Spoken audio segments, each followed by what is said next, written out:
Tu as déjà eu une pensée qui ne voulait pas partir. Une pensée qui revient encore et encore, même si tu sais qu'elle est absurde. Et si j'avais oublié de fermer la porte? Et si mes mains n'étaient pas vraiment propres? Et si j'avais blessé quelqu'un sans m'en rendre compte? Cette pensée te hante. Pour la faire taire, tu fais quelque chose. Tu vérifies une fois, deux fois, 10 fois. Tu te laves les mains, tu te répètes des mots dans ta tête. Sur le moment, ça te soulage. Mais la pensée revient, et elle revient plus forte. C'est le TOC, le trouble obsessionnel compulsif. Quand ton esprit, au lieu de t'aider à vivre, devient ton ennemi. Quand tes propres pensées te font peur et que tes propres actions t'emprisonnent. Aujourd'hui, on va parler de ça, sans jugement, avec douceur et avec des clés pour comprendre. Georges, ce que tu décris, je connais. Pas tout le temps, mais parfois, surtout le soir. Je vérifie que la porte est à fermer, puis je la vérifie encore. Une fois, deux fois. Parfois, je me relève la nuit parce que je n'en suis pas sûre. Et je me sens ridicule. Je sais que c'est idiot, mais je ne peux pas m'en empêcher. Est-ce que ça veut dire que j'ai un TOC? Attention, Emma. Avoir des vérifications ou des petites habitudes répétitives ne veut pas forcément dire qu'on a un TOC. Tout le monde a des pensées intrusives de temps en temps. Tout le monde vérifie parfois 2 fois sa porte. Ce qui fait la différence, c'est l'intensité, la fréquence et la souffrance que ça te cause.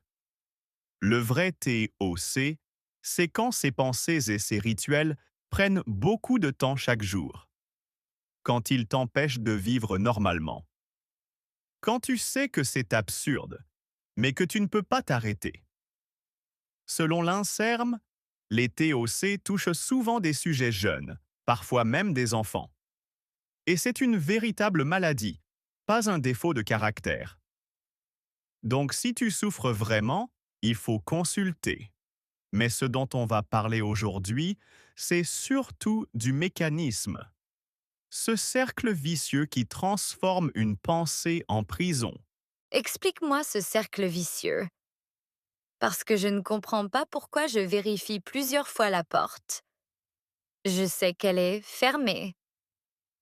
Pourtant, je recommence. C'est un mécanisme très bien décrit par les chercheurs. D'abord, il y a l'obsession. C'est une pensée intrusive, répétitive, qui provoque de l'anxiété. Par exemple, et si je n'avais pas fermé la porte? Cette pensée n'est pas rationnelle, mais elle déclenche une peur réelle. Ensuite, pour calmer cette peur, tu fais quelque chose. C'est la compulsion. Tu vérifies la porte. Sur le moment, tu te sens mieux. Ton anxiété baisse un peu. Mais le problème, c'est que ce soulagement est temporaire. Et il renforce l'idée que c'est en vérifiant que tu te protèges. La prochaine fois que l'obsession revient, tu as encore plus envie de vérifier. La compulsion devient une habitude. Et cette habitude prend de plus en plus de place. Les personnes atteintes de TOC passent parfois plusieurs heures par jour dans ces rituels. Le plus tragique, c'est qu'elles savent que c'est absurde. Mais elles ne peuvent pas s'arrêter. Leur esprit devient leur ennemi. Donc le problème, ce n'est pas la pensée elle-même, mais la façon dont j'y réponds? Exactement. La pensée intrusive, tout le monde en a. C'est normal. Ton cerveau produit des milliers de pensées par jour, parfois bizarres, parfois effrayantes. Une personne sans TOC va se dire « Ah, cette pensée est bizarre » et elle va passer à autre chose. Une personne avec TOC va au contraire donner beaucoup d'importance à cette pensée. Elle va se dire « Pourquoi j'ai pensé ça? Est-ce que c'est grave? Est-ce que je suis dangereux ?» et cette peur va la pousser à faire quelque chose pour la neutraliser. C'est cette réaction qui transforme une pensée ordinaire en obsession. Pourquoi est-ce que certaines personnes réagissent comme ça et d'autres non? Je vais te donner une métaphore. Imagine une alarme incendie. Normalement, elle se déclenche quand il y a vraiment un incendie. Mais parfois, l'alarme est trop sensible. Un peu de fumée, une poussière, et elle se déclenche. Le TOC, c'est une alarme à incendie trop sensible.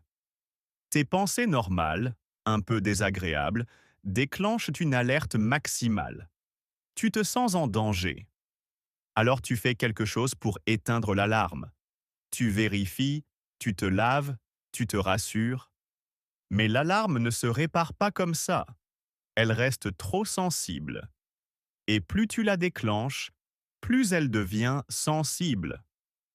Pour réparer l'alarme, il faudrait apprendre à ne pas réagir immédiatement.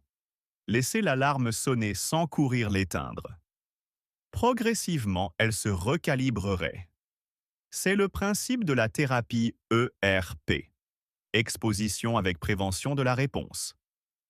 On s'expose à la pensée angoissante sans faire le rituel. Au début, c'est très dur. Mais avec le temps, le cerveau apprend que l'alarme n'est pas nécessaire. Le danger n'existe pas. Mais sur le moment, se rassurer me fait du bien. J'ai l'impression que c'est la meilleure chose à faire. C'est l'erreur la plus commune.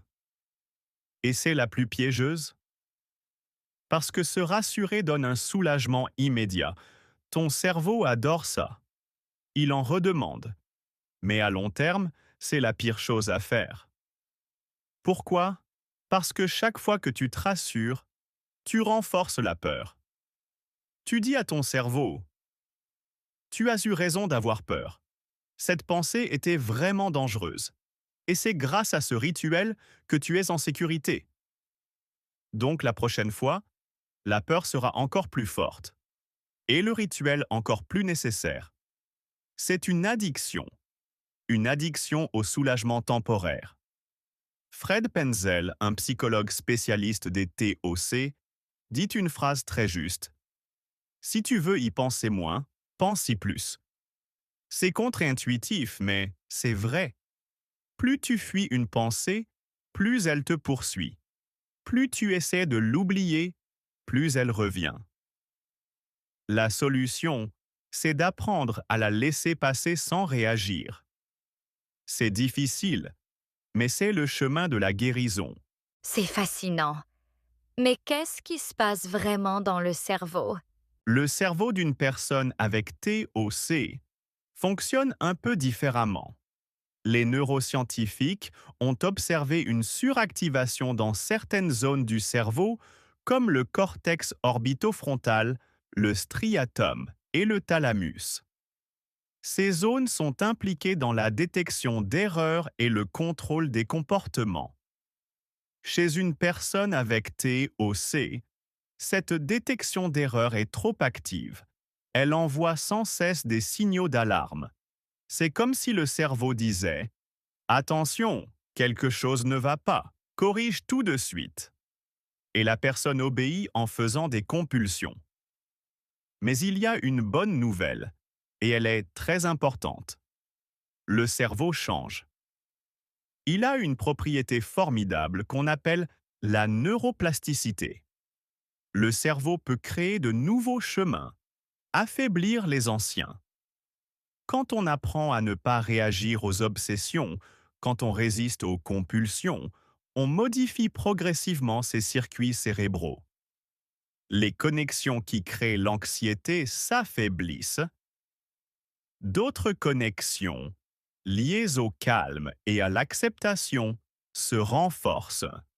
Ce n'est pas magique, ça demande du travail. Mais c'est réel. Le cerveau peut se réparer. Donc on n'est pas condamné à vie. On peut changer son cerveau en changeant ses réactions. Exactement. C'est le principe de base des thérapies comportementales et cognitives, TCC. La TCC, et en particulier l'ERP, exposition avec prévention de la réponse, est le traitement psychologique le plus efficace pour le TOC.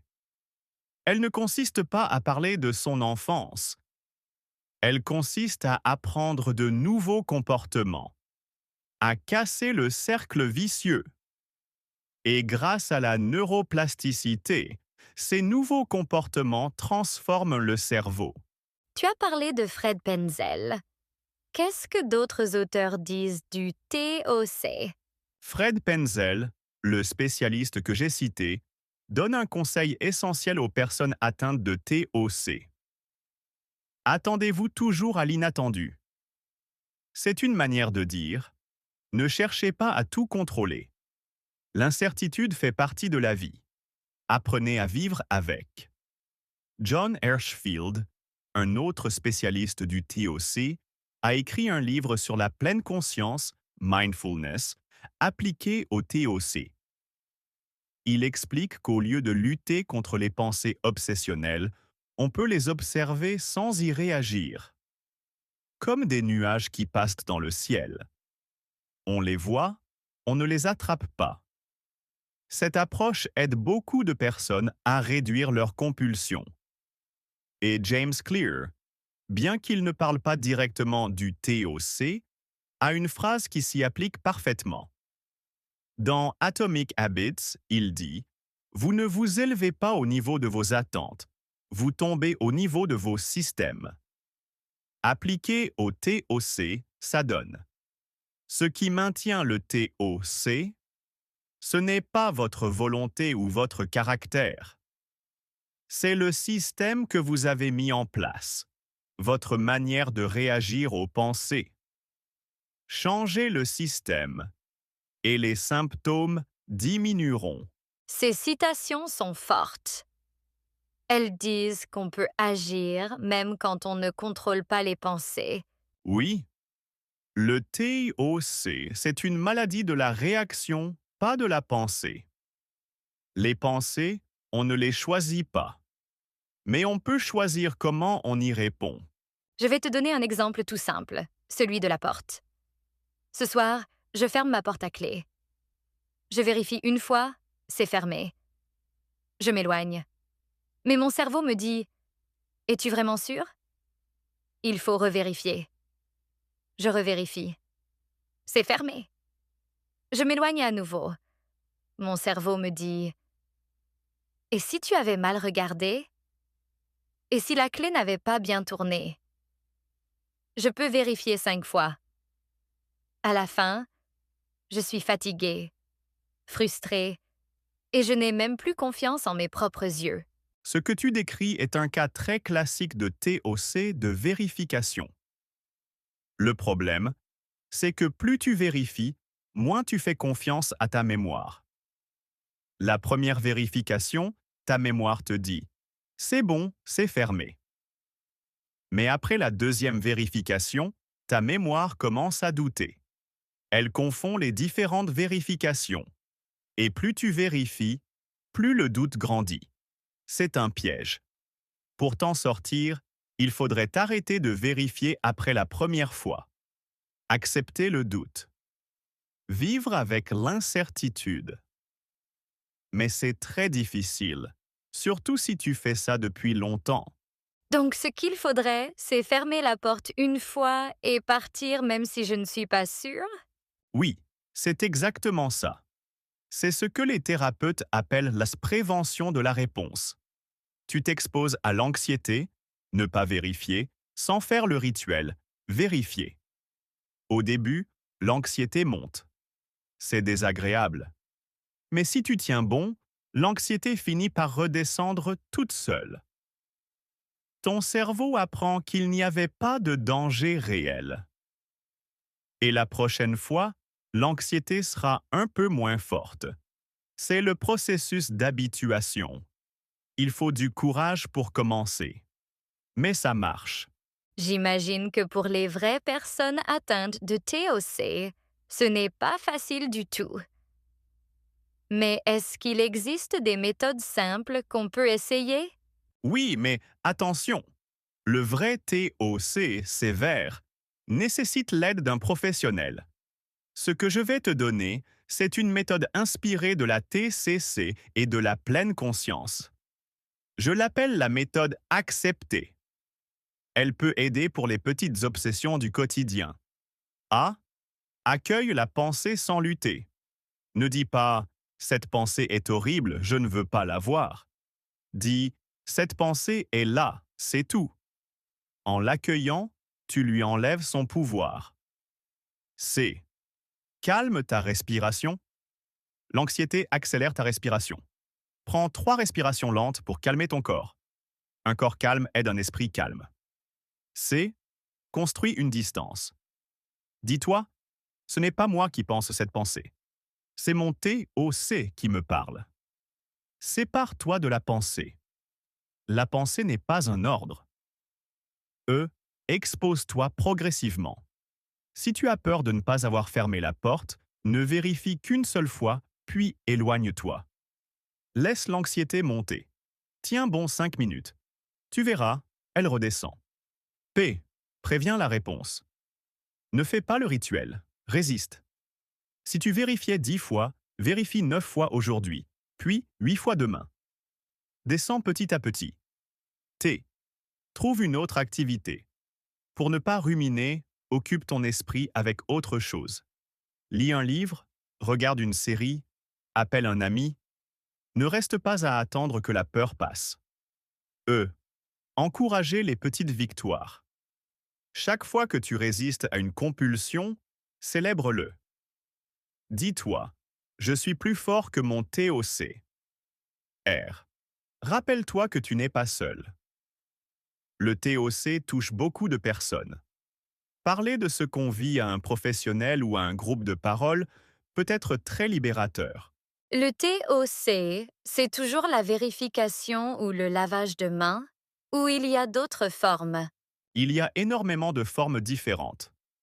Le TOC de contamination, peur des microbes, lavage excessif des mains. Le TOC de symétrie ou d'ordre, besoin que les objets soient parfaitement alignés. Le TOC de rumination, pensée obsessionnelle sur un événement passé ou un dilemme moral. Le TOC d'intrusion violente ou sexuelle, peur de faire du mal à quelqu'un ou d'avoir des pensées inappropriées. Le TOC lié à la responsabilité, sentiment excessif qu'on va causer un accident si on ne fait pas certains rituels. Ce qu'il faut comprendre, c'est que le mécanisme est toujours le même. Une pensée intrusive flèche de l'anxiété flèche, une compulsion pour calmer l'anxiété flèche, un soulagement temporaire flèche, et le cycle recommence, plus fort. C'est effrayant comme certaines pensées peuvent prendre le contrôle. Oui, mais souviens-toi, ce ne sont que des pensées. Une pensée n'est pas un acte. Une pensée n'est pas un désir. Une pensée ne définit pas qui tu es. Les personnes atteintes de TOC ont souvent peur de leurs propres pensées. Elles se disent « Si je pense ça, c'est que je suis un monstre ». Mais c'est faux. Le TOC s'attaque à ce que tu as de plus précieux. Il te fait peur avec ce qui compte le plus pour toi. Si tu es quelqu'un de gentil, il va te faire peur de faire du mal. Si tu es croyant, il va te faire peur d'avoir blasphémé. Si tu es honnête, il va te faire peur d'avoir menti. C'est un menteur. Il utilise tes valeurs contre toi. Ça me touche beaucoup. J'ai des petites obsessions, pas très graves, mais je me suis déjà sentie honteuse. Comme si j'étais bizarre ou faible. C'est la pire partie du TOC. La honte. Beaucoup de personnes atteintes de TOC n'osent pas consulter parce qu'elles ont honte. Elles pensent qu'elles sont folles ou qu'elles vont passer pour des gens bizarres. Mais le TOC n'a rien à voir avec la folie. C'est une maladie comme une autre. Et elle se soigne très bien. Plus tôt on consulte, plus vite on s'en sort. L'identité, ce n'est pas ton TOC. Tu n'es pas un maniaque, un fada, un psychorigide. Tu es une personne qui souffre d'un trouble de l'anxiété. Et cette personne peut guérir. Cette personne peut apprendre à ne plus réagir à ses pensées. Cette personne peut redevenir libre. Fred Penzel dit « Rien ne fixe une chose aussi intensément dans la mémoire que le désir de l'oublier. Plus tu veux chasser une pensée, plus elle reste. Mais quand tu acceptes qu'elle soit là sans y croire, elle finit par partir. » Donc je peux décider que mon identité, c'est quelqu'un qui apprend à vivre avec ses pensées, pas quelqu'un qui est contrôlé par ses pensées. Exactement. Et cette identité, tu la construis chaque fois que tu choisis de ne pas faire la compulsion. Chaque petite victoire est un vote. Vote pour la liberté. Georges, j'ai beaucoup appris. Je ne savais pas que le TOC était si complexe et en même temps si bien compris par la science. J'ai compris que la solution, ce n'est pas de lutter contre les pensées, mais de changer sa façon d'y répondre. Et que le cerveau peut changer grâce à la neuroplasticité. Alors retiens ceci, Emma. Le TOC, c'est quand ton esprit devient ton ennemi. Quand il te fait peur avec tes propres pensées. Mais souviens-toi, ce ne sont que des pensées. Une pensée n'est pas un ordre. Une pensée ne fait pas de toi une mauvaise personne. Le chemin vers la liberté, ce n'est pas d'arrêter d'avoir des pensées intrusives. C'est d'apprendre à ne pas y réagir. C'est d'accepter l'incertitude, la peur, l'inconfort. C'est de résister au rituel, encore et encore. Petit à petit, ton cerveau change. Les anciens chemins s'affaiblissent, de nouveaux se créent. Et un jour, tu réalises que l'ennemi est devenu un simple passant. Tu ne guéris pas du TOC en le combattant. Tu guéris en l'apprivoisant. En acceptant qu'il soit là sans lui obéir. La liberté, ce n'est pas l'absence de peur. C'est la capacité d'agir malgré la peur. Je vais essayer, pour ma porte. Ce soir, je fermerai une fois. Et je partirai, même avec l'angoisse. Je vais pratiquer. Je vais voter pour la liberté. Fais ça. Et si un jour c'est trop dur, souviens-toi, tu n'es pas seul. Parle à quelqu'un. Consulte un spécialiste. Le TOC se soigne. Et toi, tu peux guérir. Et c'est tout pour l'épisode d'aujourd'hui. Merci beaucoup d'avoir écouté. Si vous avez aimé cet épisode et appris quelque chose de nouveau, n'oubliez pas d'appuyer sur le bouton like et de vous abonner à la chaîne. Votre soutien nous aide à créer des leçons encore plus utiles pour vous. Restez motivés, continuez à pratiquer et on se retrouve dans le prochain épisode. À bientôt!